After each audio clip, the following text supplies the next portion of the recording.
بسم الله الرحمن الرحيم.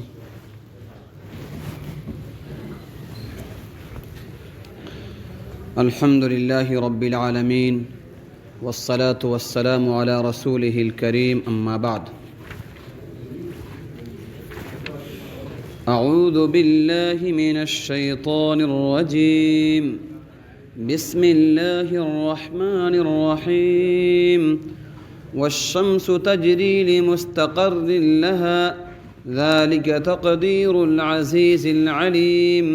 والقمر قدرناه منازل حتى عاد كالعرجون القديم.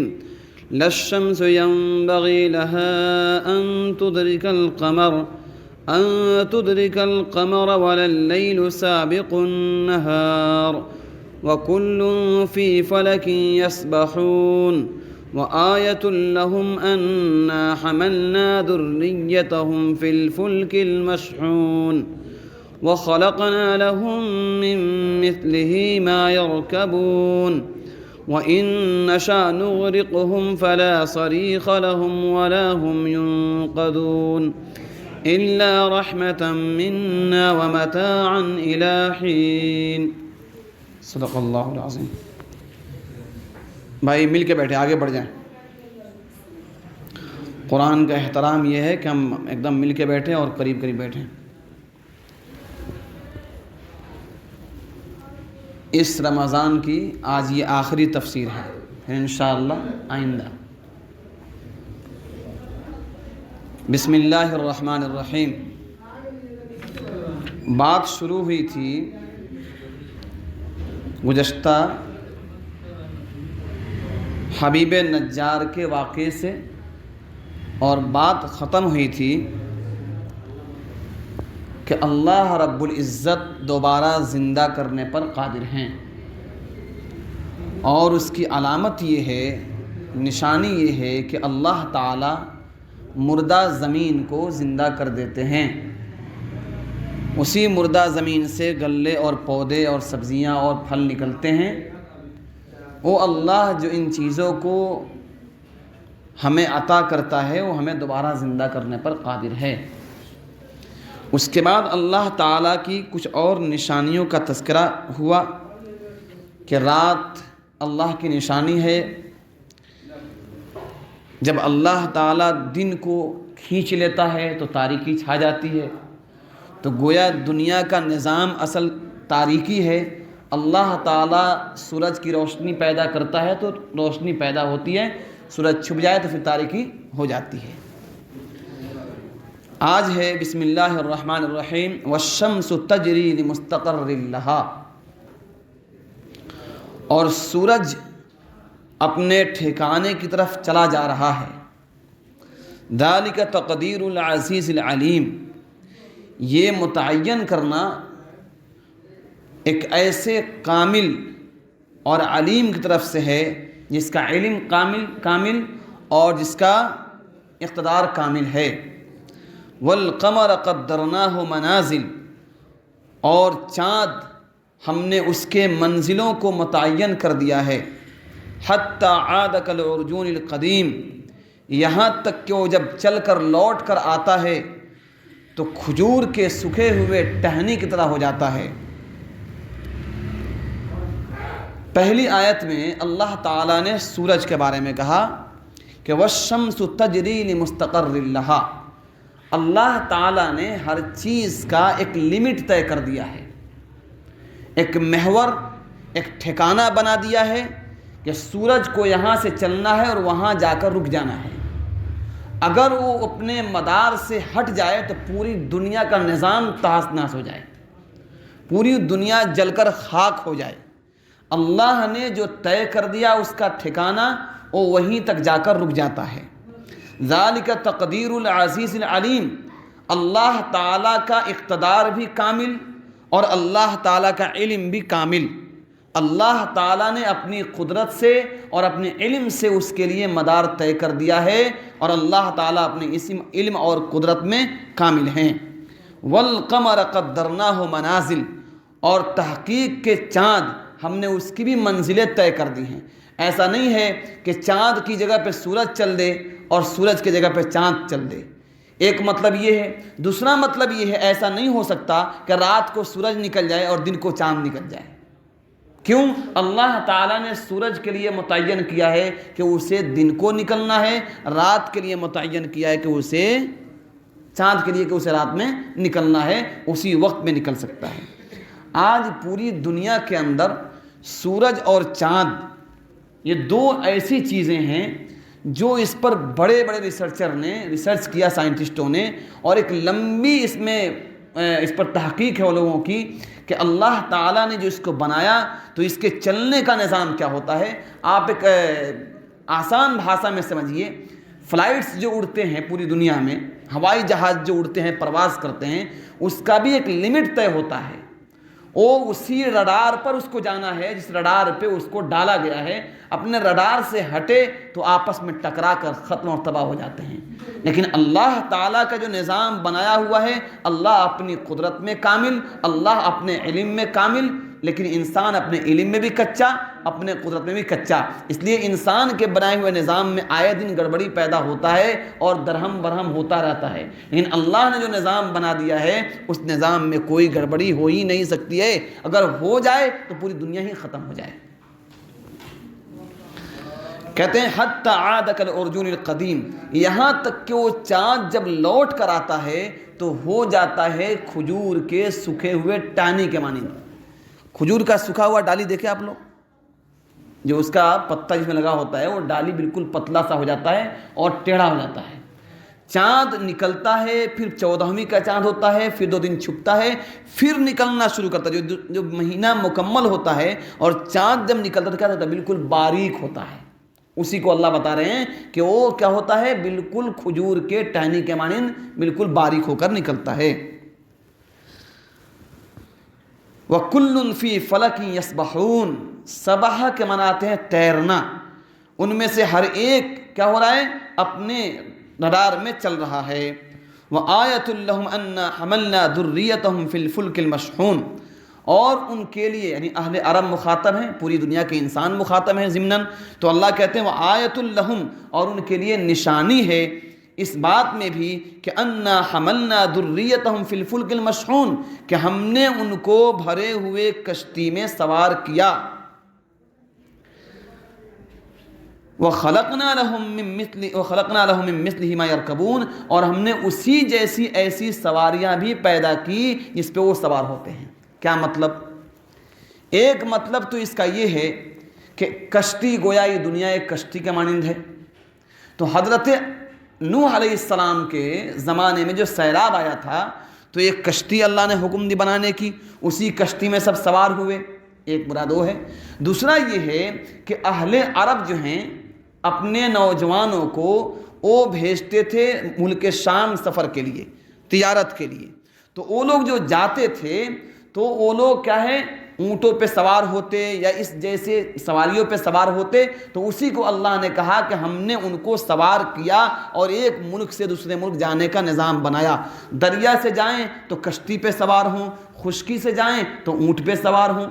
مفتی تقی عثمانی صاحب فرماتے ہیں کہ اب اس زمانے میں اگر اس کو یہ لیا جائے کہ اللہ نے اس جیسی اور بھی سواریاں بنا دی، یعنی اب ہوائی جہاز سے لے کر جتنی بھی سواریاں دنیا میں بنیں گی اللہ سب کے بارے میں بول دیے کہ ہم نے وَخَلَقْنَا لَهُمْ، ہم نے پیدا کیا ان کے لیے، یعنی ہم سب انسانوں کے لیے کیا پیدا کیا؟ مِن مِثْلِهِ، اسی کشتی کے مانند، ما یرکبون، جس پہ وہ سوار ہوتے ہیں.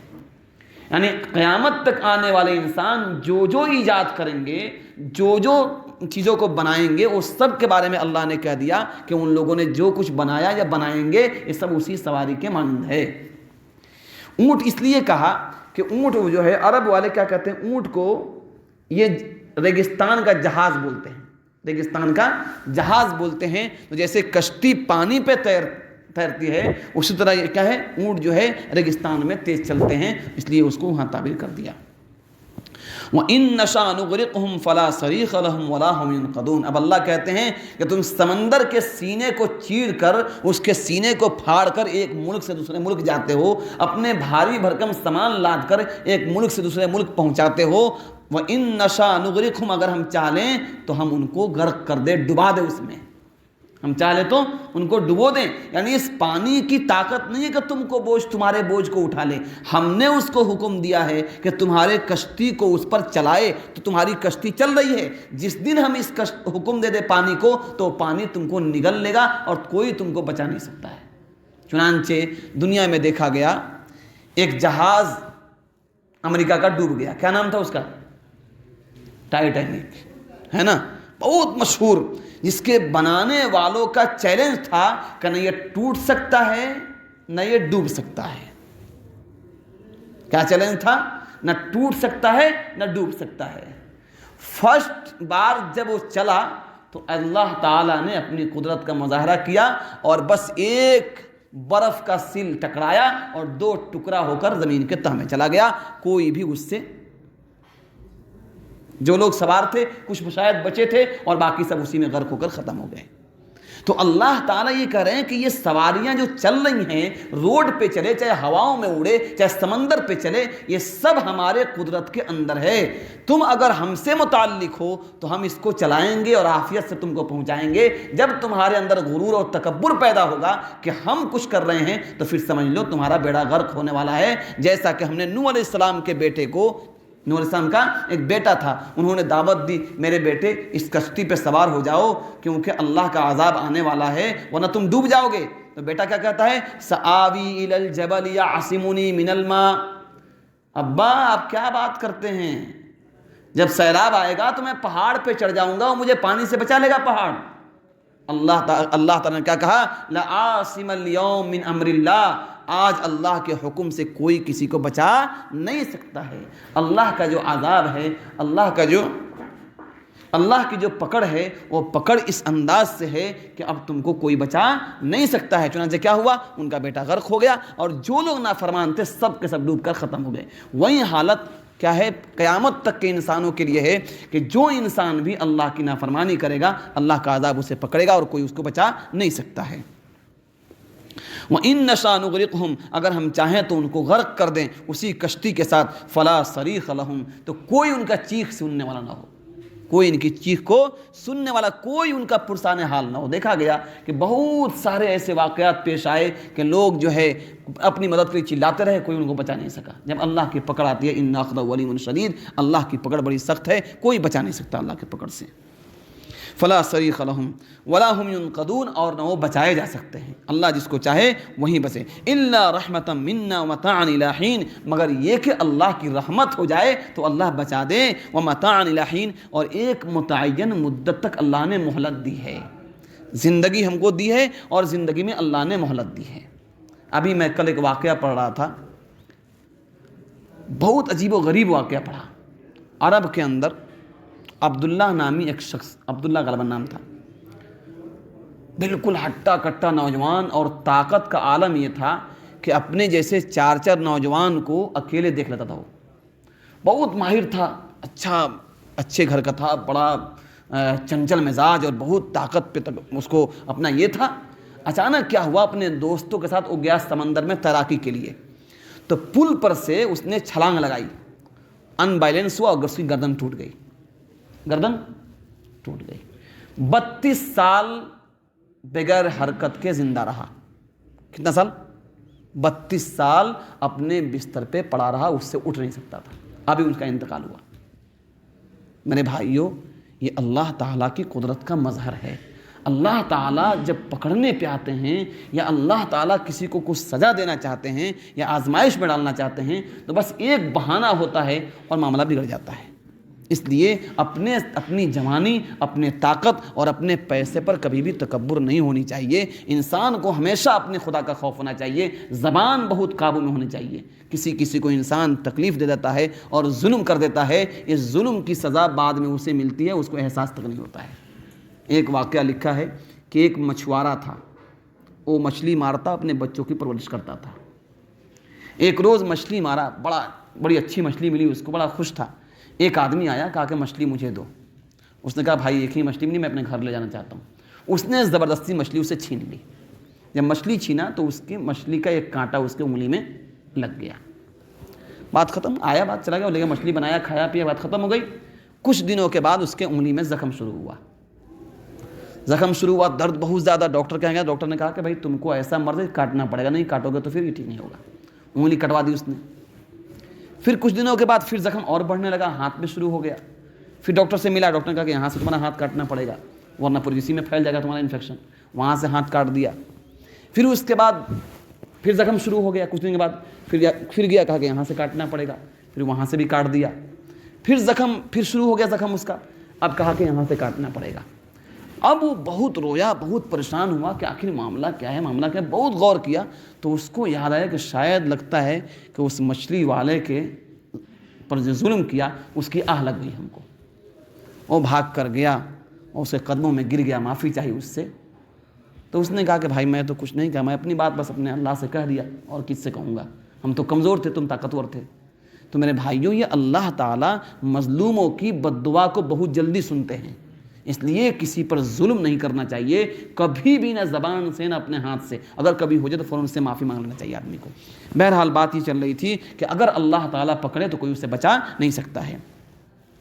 وَإِذَا قِيلَ لَهُمُ اتَّقُوا مَا بَيْنَ أَيْدِيكُمْ وَمَا خَلْفَكُمْ لَعَلَّكُمْ تُرْحَمُونَ، اور جب کہا جاتا ہے ان سے اتقوا، بچو، ڈرو، اتقوا، ڈرو، ما بین ایدیکم، اس عذاب سے جو تمہارے سامنے ہے، وما خلفکم، جو تمہارے پیچھے ہے، لعلکم ترحمون، تاکہ تم پہ رحم کیا جائے۔ یعنی تمہارے جو اعمال ہیں، بدعمالیاں ہیں، یہ اعمال تم کو دنیا میں بھی تم پر عذاب لا سکتے ہیں، اور مرنے کے بعد تمہارے لیے تو عذاب تیار ہے، تو اس عذاب سے تم اپنے آپ کو بچاؤ۔ وما تاتیہم من آیۃ من آیات ربہم الا کانوا عنہا معرضین، اور کہتے ہیں اللہ تعالیٰ کہ وما تاتیہم من آیۃ، کہ نہیں آتی کوئی نشانی ان کے پاس، من آیات ربہم، ان کے رب کے نشانیوں میں سے، الا کانوا عنہا معرضین، مگر وہ کیا کرتے ہیں، اپنے منہ کو پھیر لیتے ہیں۔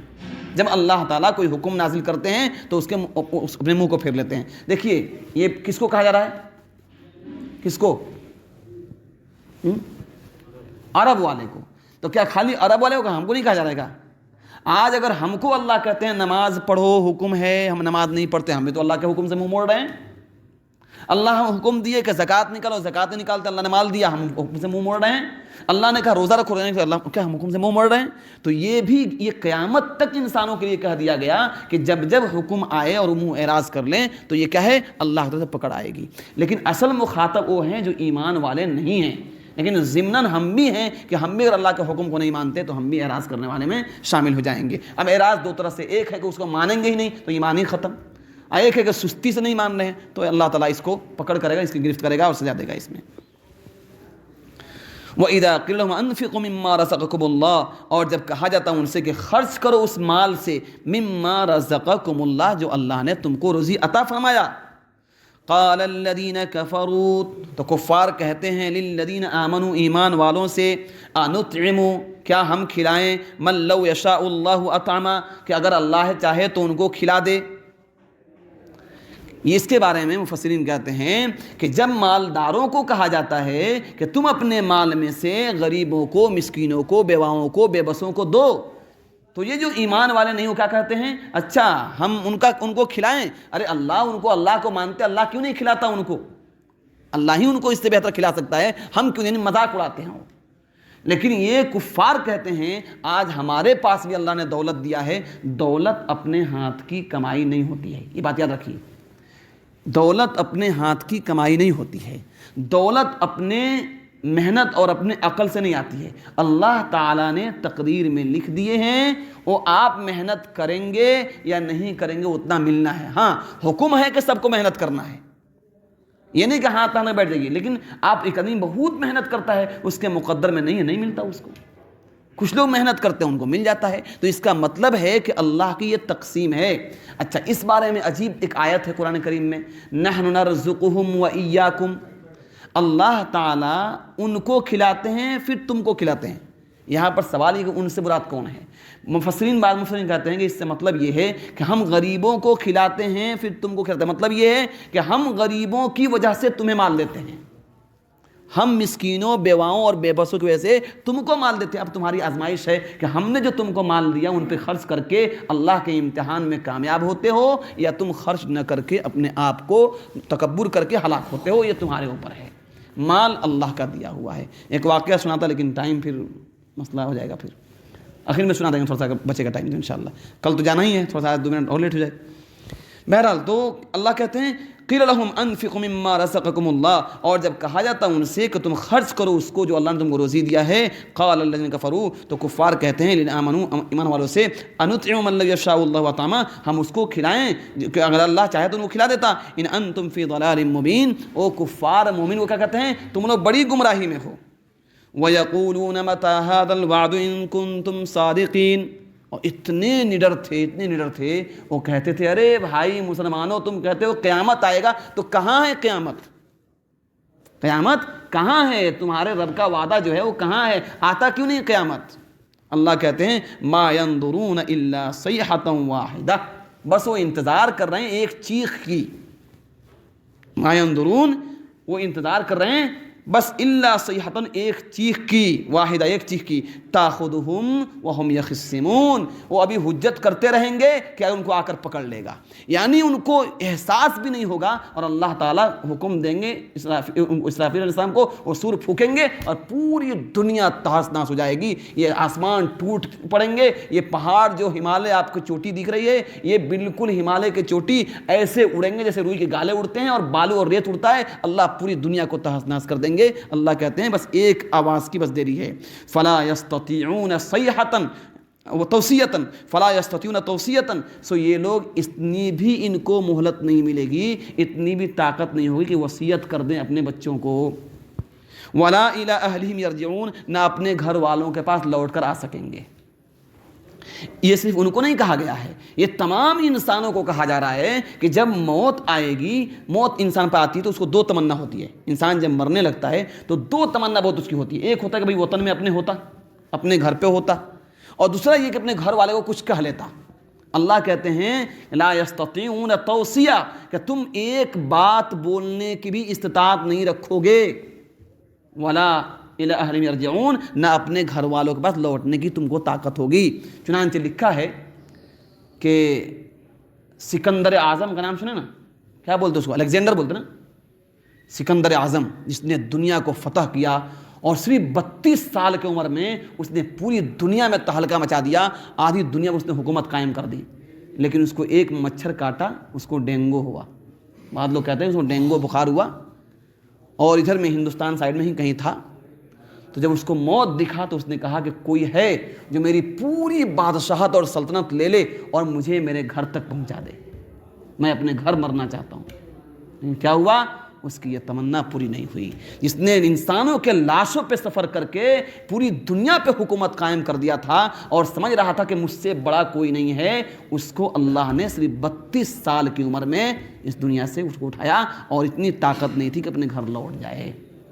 تو یہ اللہ کہتے ہیں تم نہ وصیت کر سکتے ہو، نہ تم اپنے گھر لوٹ سکتے ہو۔ وَنُفِخَ فِي الصُّورِ فَإِذَا هُمْ مِنَ الْأَجْدَاثِ إِلَىٰ رَبِّهِمْ يَنْسِلُونَ، اب قیامت کا منظر اللہ بیان کر رہے ہیں۔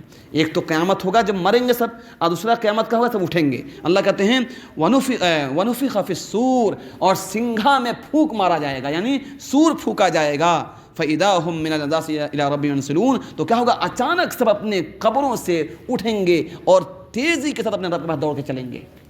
سارے انسان، جب دوسرا سور پھونکا جائے گا تو قبر جو پرانی اجداث بولتے ہیں، جدسن کا جمع ہے، اس کا معنی ہے پرانی قبر جس کا نشان مٹ جائے، جس کے نشان مٹ گئے ہوں، تو ہر انسان اپنے قبروں سے اٹھے گا اور بس اپنے رب کے پاس دوڑ لگائے گا، ادھر جانا چاہے گا۔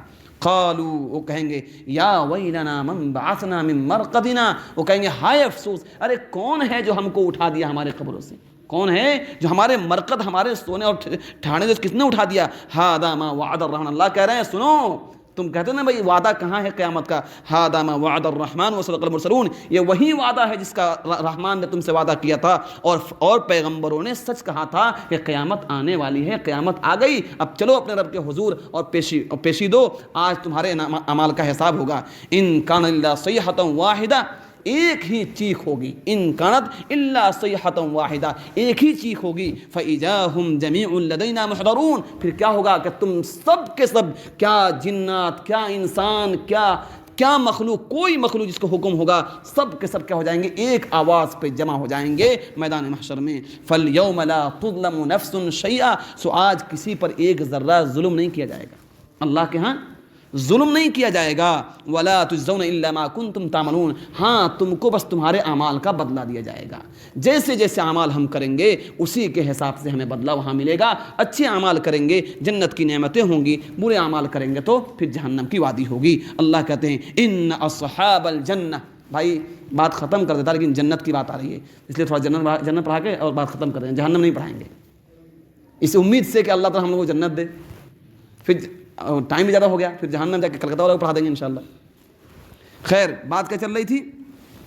ان اصحاب الجنت اليوم فی شغل فاکہون, بے شک اہل جنت کیا ہوں گے, آج اپنے کاموں میں مشغول ہوں گے.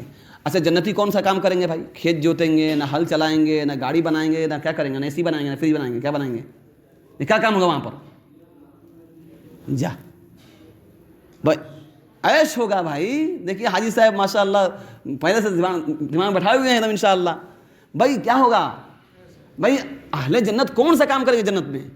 عیش و مستی ہوگی, کھائیں گے پیئیں گے عیش کریں گے, اور کیا کریں گے؟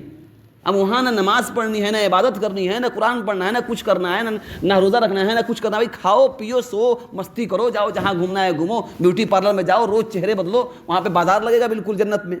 جنت میں آج جاتے ہیں نا بیوٹی پارلر میں بھائی ہم لوگ, آج تو عورتیں کم مرد زیادہ جا رہے ہیں سب بیوٹی بننے کے لیے, اور جا کے پورا ایک دم دے صفائی چل رہا ہے, پھر بھی بندر کا چہرہ ہو جاتا ہے, بال کو کوئی ہرا کر رہا ہے, کوئی پیلا, کوئی کالا کر رہا ہے. بھائی عجیب شکل بنا رہے ہیں بھائی بندر کی شکل میں انسان. تو کہہ رہے ہیں کہ جنت میں اللہ لگائیں گے بازار, کس چیز کا؟ چہرے کا بازار. اگر آج عبد القیوم ریاض بننا چاہے, ریاض عبد القیوم تو نہیں بن سکتا, پوری دنیا مل جائے نہیں بن سکتا. کل قیامت میں کیا ہوگا؟ انسان جائے گا بازار میں, ایک سے ایک شکل لگی ہوگی, اس کو دیکھا ارے ایسا میں ہوتا, وہ سوچے گا اللہ ویسا اس کو بنا دیں گے, اللہ اس کو ویسا بنا دیں گے. تو جنت کی نعمتیں عجیب و غریب ہے, اللہ ہم سب کو عطا فرمائے. تو اللہ کہتے ہیں کہ ان اصحاب الجنت اليوم فی شغل فاکہون, بے شک اہل جنت آج کیا ہوں گے؟ اپنے اپنے کام میں مشغول ہوں گے. ہم وازواجہم فی ظلال علی الارائک متکئون, اور ان کی بیویاں, اور بھائی بیوی کے بغیر زندگی ادھوری ہے, ظاہر سی بات ہے, ایمان کی تکمیل بیوی سے ہے. حدیث میں اللہ کریم نے فرما دیا. تو کہتے ہیں ہم وازواجہم فی ظلال علی الارائک متکئون, کہ اور ان کی بیویاں گھنے باغ میں, گھنے سائے میں, آرام دہ مصہریوں پہ ٹیک لگائے بیٹھے ہوں گے بادشاہ کی طرح. ارے بادشاہ بھی کیا, وہ بادشاہ سے بھی اوپر بادشاہ ہوں گے. ایک ایک کو اتنی بڑی جنت اللہ دیں گے, یہ دنیا سے 10 بڑی گنی. ہمیشہ سنتے ہیں نا بھائی, ایسا جنت دیں گے انسان کبھی سوچا بھی نہیں ہوگا. اور بھی اللہ دیں گے اس کے علاوہ. لہم فیہا فاکہۃ ولہم ما یدعون, ان کے لیے اس میں میوے ہوں گے, پھل فروٹ ہوں گے. کیسے پھل ہوں گے وہ اللہ جانتے ہیں. جو اللہ نے دنیا میں اتنے گندی جگہ پر اللہ نے اتنے اچھے اچھے پھل دیے ہیں, تو جنت میں کیسا پھل دیں گے؟ جو چاہیں گے. آگے سنیے, آگے کا جو جملہ ہے انسان کو تڑپ جانا چاہیے. اللہ کہتے ہیں وَلَهُمْ مَا يَدَّعُونَ, اور ان کے لیے ہر وہ چیز ہوگی جو چاہیں گے. اب کوئی وہاں کہے ہم سگریٹ پئیں گے, ایک بزرگ سے پوچھا ایک آدمی نے کہ ہم کو وہاں بیڑی پینا ہے. کہا کہ بیڑی تو ملے گی, جانا پڑے گا جہنم میں جلانے کے لیے اس کو, سمجھے؟ تو جنت میں ایسی بکواس چیز نہیں ہے, بیڑی سے بدبو ہوتی ہے, وہ تھوڑا ہے. وہاں شراب ہوگا, وہاں کا شراب ہے کاسن دہاقہ, لبالب جام ہوگا, اس پہ مہر لگا ہوگا بالکل سیل پیک, اس میں مشک و عنبر ہوں گے, اس میں ایسی خوشبو ہوگی انسان پیے تو جوم اٹھے. کیا دنیا کے شراب پی کے نالی میں پڑ جاتے ہیں, پتہ نہیں انسان ہے کہ بیل ہے, کہاں پڑا ہوا کچھ پتہ نہیں چلتا انسان کو. ارے یہاں چھوڑو, وہاں پیو جا کر, پھر پیو تو ایسے مستی چڑھے گی کہ انسان پھر باغ ہو جائے گا اس کا دل وہاں پر. تو اللہ کہتے ہیں کہ لہم فیہا فاکہۃ ولہم ما یدعون, ان کے لیے وہاں پر میوے ہوں گے, اور ان کے لیے وہاں پر وہ چیز ہوگی جس کا وہ طلب کریں گے, جس کو چاہیں گے. آج انسان کو بولا وہ کیا چاہیے, تو کیا چاہیں گے؟ سب کو معلوم ہے کیا کیا چاہے گا آدمی. وہاں کہیں گے جو چاہیے لے لو آج, اور کوئی کمی نہیں خزانے میں. سلام, سلامتی ہے, سلامتی کا اعلان ہر طرف سے. فرشتے بھی کہیں گے سلام علیکم, اللہ بھی کہیں گے سلام علیکم, اور آپس میں لوگ کہیں گے سلام علیکم, ایک دوسرے کو سلامتی کے پیغام دیں گے. قولا من رب الرحیم, یہ رب رحیم کی طرف سے کیا ہوگا؟ فرمان و قول ہوگا. اب آگے جو آ رہا ہے اللہ بچائے, وامتازوا اليوم ایھا المجرمون, انشاءاللہ اب وقت زیادہ ہو گیا ہے ورنہ میں اور پڑھاتا. اللہ وہاں اعلان کریں گے الگ ہو جاؤ وامتازوا اليوم ایھا المجرمون، مجرموں الگ ہو جاؤ. یہ اعلان اتنا بھیانک اعلان ہوگا، لکھا ہے علماء مفسرین نے، جب یہ اعلان ہوگا تو جو لوگ مجرم ہوں گے ان پر ایسی قہر ٹوٹے گی، ایسی قہر کہ اس سے بڑی مصیبت کچھ بھی نہ ہو. کیوں؟ اب ان کو اندازہ ہو جائے گا کہ ہمارا ٹھکانہ کیا ملنے والا ہے. وامتازوا اليوم، اللہ الگ کر دیں گے ان لوگ جو مجرم ہیں اور ان کو جو جنت والے، الگ الگ، بالکل کوئی ساتھ نہیں رہے گا. بھائی ایک ساتھ میں غم آتا ہے تو کچھ برداشت ہو جاتا ہے بھائی اگر ایک ساتھ سب کی پٹائی لگ جائے، سب کو چار چار لاٹھی کو آگے مار دیا تو ہنسیں گے بھی اس میں، چلو یار تم بھی مار کھائے ہو. لیکن جب بھائی 2 کو لگے 8 کو نہ لگے تو بڑی مصیبت ہوتی ہے، نہیں ہوتی ہے؟ یہ بہت سخت ہوتی ہے. تو اللہ اس سے بچائے. وہاں اللہ تعالیٰ مجرموں کو الگ کرے، اللہ مجرموں میں نہ کرے ہم سب کو شامل، اللہ ہم سب کو اس سے بچائے. میں کہا تھا ایک واقعہ سناؤں گا مال پر. مال پر کیوں سنا رہا ہوں بھائی؟ مال بہت محبت کی چیز ہے اور اللہ نے اس کو اپنا فضل بھی کہا ہے، لیکن محبت ایسی نہ ہو کہ مال ہم پر سوار ہو جائے. مال پہ ہم سوار رہے ہیں ٹھیک ہے، مال ہم پہ سوار نہ ہو. ایک حدیث میں واقعہ آتا ہے کہ بنی اسرائیل میں 3 آدمی تھے. یہ واقعہ سنایا ہوں پہلے بھی. ایک کوڑھی، ایک اندھا اور ایک گنجا. کوڑھی سمجھتے ہیں نا، جس کو برس کی بیماری ہو، کوڑھی آدمی. اور ایک گنجا تھا اور ایک اندھا تھا. اللہ تعالیٰ نے ایک فرشتے کو بھیجا انسان کے شکل میں آزمائش کے لیے. پہلے فرشتہ آیا انسان کے شکل میں، کس کے پاس؟ کوڑھی کے پاس. کہا کہ بھائی تمہیں کیا پریشانی ہے؟ کہا کہ ایسا مرض ہے کہ لوگ میرے پاس آتے ہی نہیں، دور بھاگتے ہیں ہم کو دیکھ کر، نفرت کرتے ہیں ہم سے. کیا چاہتے ہو؟ تو ہم چاہتے میری بیماری ٹھیک ہو جائے. تو اس نے دعا کی اللہ سے، بیماری ٹھیک ہو گئی اس کی. کہا کون سا مال تم کو پسند ہے؟ کہا ہم کو اونٹ پسند ہے. اس نے ایک اونٹ دیا اس کو اور برکت کی دعا کر دی. اللہ نے اس اونٹ میں خوب برکت دیا، پورا اس کا علاقہ اونٹوں سے بھر گیا، سب سے بڑا مالدار آدمی ہو گیا وہاں کا. پھر وہیں فرشتہ گیا اس کے پاس جو گنجا تھا. آج کل گنجے پن بہت چل رہا ہے، سب کا ایئرپورٹ ہو جا رہا ہے بنا پیسہ خرچہ کا، ہے نا بھائی؟ سروں پہ بھائی بالو رہنا ہے آج کل، تو سب ایئرپورٹ بن رہے ہیں، ایک دم فری میں سب ایئرپورٹ بن رہے ہیں. لے کریم دے شیمپو لگا کے سب بال ختم ہو رہے ہیں. اور پھر اوپر سے کہہ رہے ہیں کہ بھائی اب یہ کراؤ وہ کراؤ، کچھ کراؤ نہیں ہونے والا ہے بھائی، نیچر میں رہیے تو انشاءاللہ فائدہ ہوگا. تو اب کیا ہے، ان کا سر گنجا تھا. اس کا گیا فرشتہ، کہا بھائی تمہیں کیا پریشانی ہے؟ کہا یار گنجا سر ہے، کوئی دیکھتا ہے بہت ہنستا، ہم کو بڑا خراب لگتا ہے، ہم کو مذاق اڑاتے ہیں، تو کیا چاہتے ہو ٹھیک ہو جائے؟ اس نے دعا کی، اللہ نے ٹھیک کر دیا. کہا کون سا مال تم کو پسند ہے؟ کہا کہ ہم کو گائے بیل پسند ہے. اس نے دعا کر دی، اللہ ایک گائے دیا اس کو. پھر اللہ نے اس کو بڑھایا، خوب مالدار ہو گیا. پھر وہیں فرشتہ تیسرے کے پاس گیا، جو آدمی کیا تھا؟ اندھا تھا. اس سے کہا کہ بھائی تمہیں کیا؟ کہا کہ میرے پاس تو سب کچھ ہے، بس آنکھ نہیں ہے کہ دنیا دیکھ سکوں. تو اس نے دعا کی، اللہ نے اس کو بینائی لوٹا دی، تو پورا اس کو دکھنے لگا. اس کو کہا کہ کون سا مال پسند ہے؟ کہا ہم کو بکری پسند ہے. اس نے بکری دی اور دعا کر دی، اور بکری خوب بڑی اس کی. پھر کچھ دن کے بعد وہیں فرشتے کو اللہ نے دوبارہ بھیجا. اسی لیے آدمی کو تنگی پریشانی کی آزمائش کم ہے، مال آ جائے تو آزمائش بڑھ جاتی ہے. فرشتہ پھر آیا، پہلے گیا انسان بن کے، ایک دم فقیر بن کے، مسافر بن کے، بال بکھرے ہوئے، پراگندہ کپڑا ایک دم گندا، گیا کس کے پاس؟ سب سے پہلے کوڑھی کے پاس. کہا کہ بھیا میں مسافر آدمی بہت تھکا ہوں، مجھے کچھ کھانے کو دو اور تھوڑا ایک جانور دے دو تاکہ میرا سواری نہیں ہے میرے پاس، تاکہ اس میں سواری کر لوں. اگر اچھا تمہارے لیے یہ سب کمایا، تمہارے لیے، بس آؤ تم اٹھاؤ اور لے کے چلے جاؤ تم. چلو میں نے بہت محنت کی ہے، بہت کمایا تو یہ مال جمع کیا میں نے. ٹھیک ہے؟ کیا کہا؟ میں نے بہت محنت کی، کمایا تو یہ مال جمع کیا، یہ تمہارے لیے مال نہیں ہے، تم آؤ. آج بھی لوگ بول دیتے ہیں بس آگے منہ اٹھا کے. ایک مسئلہ سن لیجیے آپ. حضرت مفتی محمد شفیع صاحب رحمۃ اللہ علیہ، مفتی تقی عثمانی صاحب کے ابا جان اور معارف القرآن کے مصنف اور مفتی اعظم پاکستان، انہوں نے مسئلہ لکھا ہے کہ علماء کو اور حفاظ کو چاہیے کہ مدرسے والے چندہ میں نہ بھیجیں، پھر نیچے لکھا وجہ علت لکھی ہے کہ اگر کوئی مسلمان کسی عالم، کسی حافظ کو گھٹیا نگاہ سے دیکھ لے تو اس کے ایمان کا خطرہ ہے، اگر اس نے ایک دم اس کو ایسے محسوس کیا، بوجھ محسوس کیا، گھٹیا سمجھا، برے کوئی الفاظ ہوتا ہے، انسان غصے میں ہے، کبھی پریشانی میں ہے، کچھ بول دیا اس کو، تو اس کا ایمان ہی ختم. اب اس کا نکاح بھی گیا، سب کچھ گیا. کیوں؟ اس لیے کہ اس نے قرآن اور حدیث کی اس نے مذاق اڑائی اور اس کو اس نے برا سمجھا. اس لیے کہتے ہیں کہ ان کو نہ بھیجا جائے تو زیادہ بہتر ہے عام آدمی کو ہی بھیجا جائے۔ یہ میں نے ایسے ہی مسئلہ بتا دیا آپ کو، کیوں بتایا؟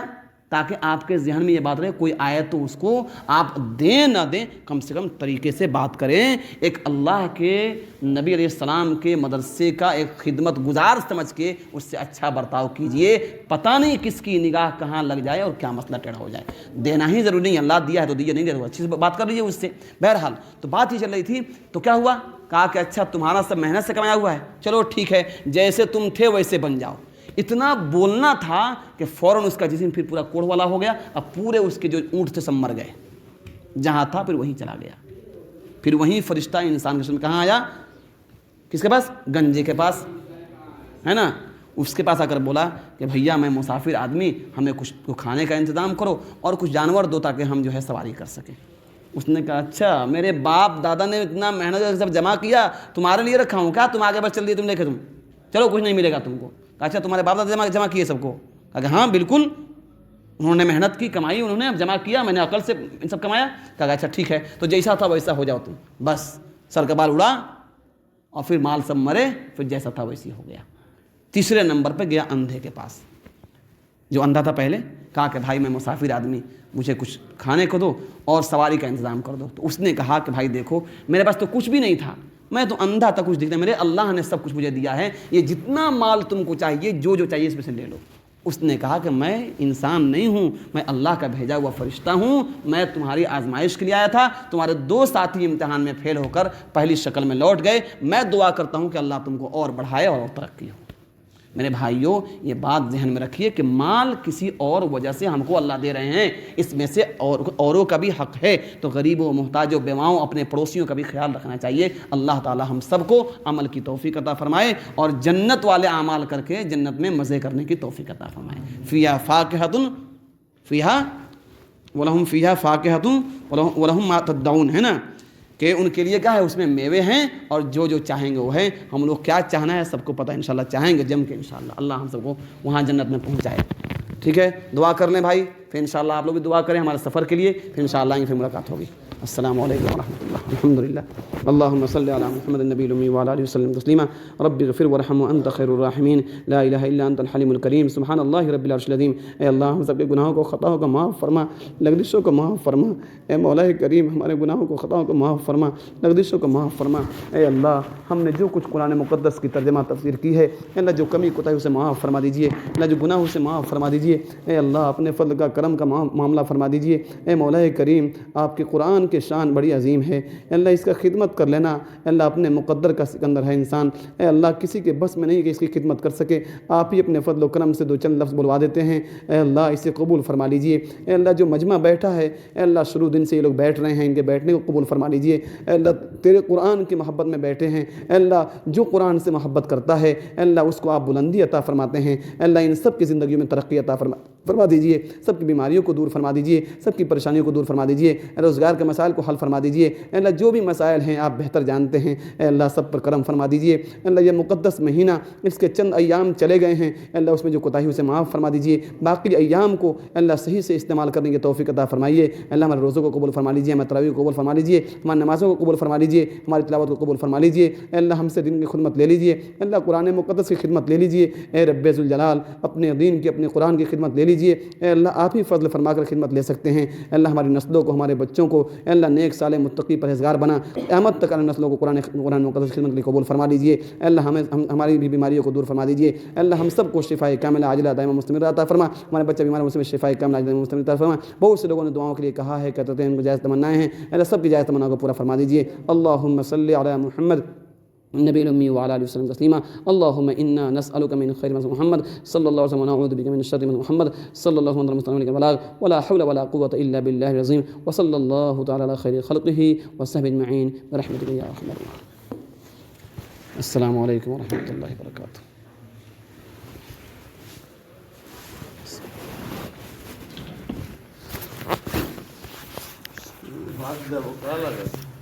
جی